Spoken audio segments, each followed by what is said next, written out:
Okay, so we're back for part 2 of my 3-part series, but I'm going to preface this by saying that in order to keep these short, this may have to go to 4 and 5 parts. So it might not be true in the first video of it being a 3-part series. So you remember from the last video that we talked about FTD and what FTD was.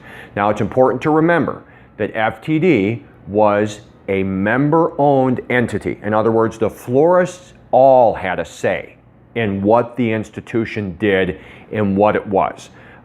They voted how policies would be handled.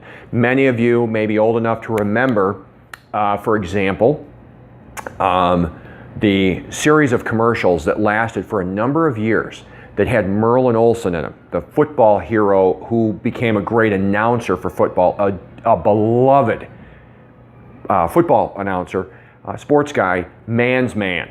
He was a great guy. Well, he became the spokesperson for FTD. That was voted on by the members, and that was decided on by the board of directors and the members.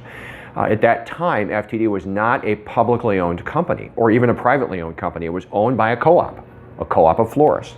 Now, it was a great thing because it gave florists a lot of buying power, and it also gave florists a lot of collective bargaining, if you will. That there were a lot of florists, 15 to 20,000 florists that would be part of this institution.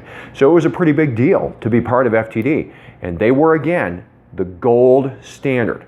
As the years progressed,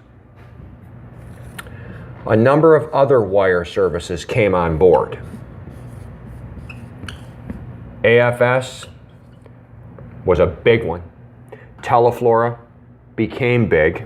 Redbook was another one. Carrick was another one. And they became pretty big deals. Now, in the late 90s,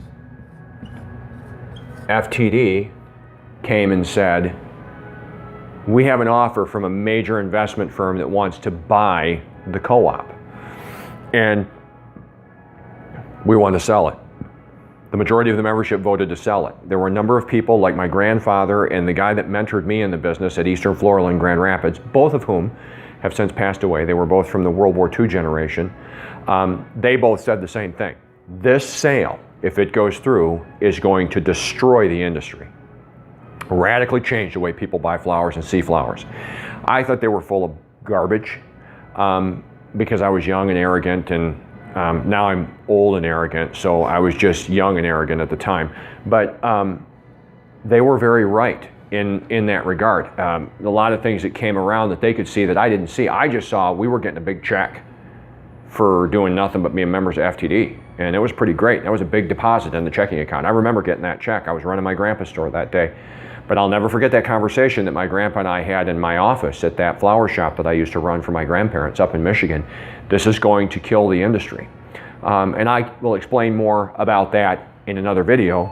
Maybe I'll hit it today. But as time went on, Teleflora bought AFS. They are still owned by a private individual. Redbook was bought by Teleflora. Carrick, I think, just closed, is what happened. So now you have just 2 major wire services, but then came 800 Flowers as a wire service. They became a company that used their sending to go through AFS, but they became a pretty big deal too. And I will go into the more later about these institutions and how they take orders. But at this moment in time, you have FTD, Teleflora, and 800 Flowers as the major sending forces who have evolved now into competitors to people like me, because they now sell to the general public. Because keep in mind, when FTD existed, when Teleflora existed, and when AFS existed, the wire services, these companies, were not selling to the general public. You had to buy your flowers through the local florist to send flowers out of town or locally.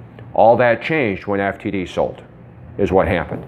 So again, I hope you found this helpful. This is going to be a very interesting series, and I hope that you'll continue to watch, because I want to really unpack this and show it to you, because it is fascinating how it's evolved. All right, thanks for stopping by. See ya.